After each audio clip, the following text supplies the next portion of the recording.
आदमापूर इथल्या बाळूमामा देवालय ट्रस्टच्या नागेवाडीतील बग्यात आषाढी एकादशी दिवशी बाळूमामांच्या पालखीसमोर झालेल्या कथित अनुचित नृत्य प्रकाराचा समस्त धनगर समाज मानगाव यांच्या वतीनं जाहीर निषेध नोंदवण्यात आलाय।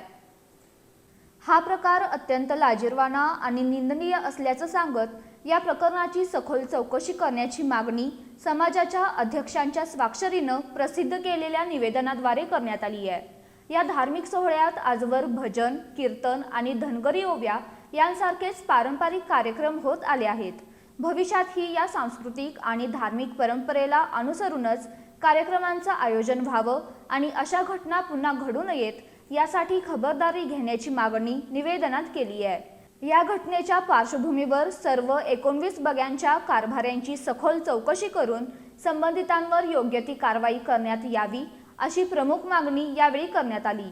या निषेध निवेदनाला पाठिंबा दर्शवण्यासाठी बिरू जोग, सतीश जोग, विनायक जोग, मंगेश जोग, बाबासो जोग, सौरभ जोग, तानाजी जोग, शिवाजी जोग, शंकर जोग, नरसिंग जोग, मारुती जोग आणि उमेश जोग यांच्यासह मानगावमधील धनगर समाज बांधव मोठ्या संख्येने उपस्थित होते।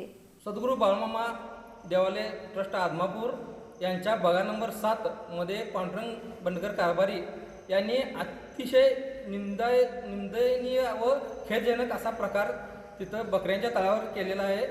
म्हणजेच त्यांनी बाळूमामांनी जगाला इतका चांगला संदेश दिलेला असताना सुद्धा त्यांनी बकऱ्यांच्या तळावर बायका नाचवण्याचं काम केलेलं आहे। या गोष्टीच्या प्रीत्यत आम्ही त्यांचा धनगर समाजातून जाहीर निषेध करीत आहे।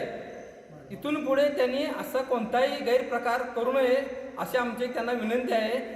कारण बाळूमामांनी या जगाला एक चांगला संदेश दिलेला असताना या जगात बाळूमामांबद्दल वाईट संदेश किंवा चुकीची बातमी जगासमोर येईल, त्यामुळे त्यांनी कोणताही असा प्रकार अनुचित प्रकार बाळूमामांच्या बकऱ्याच्या तळावर घडवून आणू नये असे आमची त्यांना विनंती आहे।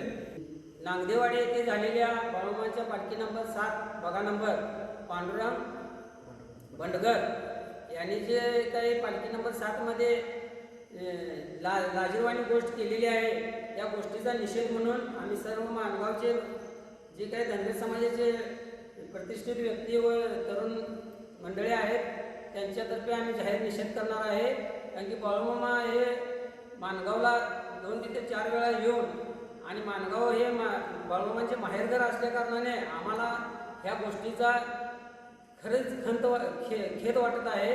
आणि हा जे झालेला जे कृत्य आहे ते इथून पुढे कुठेही होऊ देणार नाही आम्ही। आणि जे काही आता 19 पालखी आहेत त्या 19 पालखीवरल्या जे काही कारभारी आहेत त्यांची सखोल चौकशी करण्यात यावी व त्यांचे जे काही आहे पालखीमधून मिळणारे उत्पन्न याच्यावर सुद्धा कुणाचा तरी वचक असला पाहिजे।